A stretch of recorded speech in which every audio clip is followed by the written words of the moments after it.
Strawberry তোমরা কে কে খেতে ভালোবাসো? আমার কিন্তু ভীষণ ভালো লাগে। আজ এই স্ট্রবেরি দিয়ে আমি তোমাদের হোমমেড লিপস্টিক আর লিপ টিন্ট তৈরি করে দেখাবো।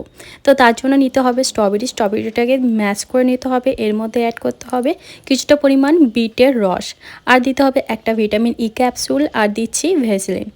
এখন এই সবগুলো ভালো করে মিক্স করতে হবে। দেখতেই পাচ্ছ ভালো করে মিক্স হচ্ছে না, তার জন্য কিন্তু এটাকে একটু গরম করতে হবে। আমি মাইক্রোওয়েভে দিয়ে দিচ্ছি, তোমরা ডবল হিটিং করে মানে একটা পাত্রে জল গরম করে তার উপরে এটা বসিয়ে গরম করে নিতে পারো।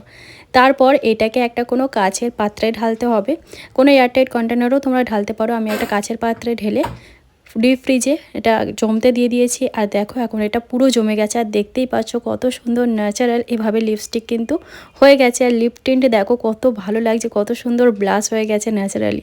তোমরা অবশ্যই যদি বাড়িতে স্ট্রবেরি থাকে এইভাবে একবার কিন্তু বানিয়ে স্টোর করে রাখতে পারো। এটা খারাপ হয় না, ফ্রিজে রাখতে হবে। তবে ভিডিওটা ভালো লাগলে লাইক করে দিও। বাই।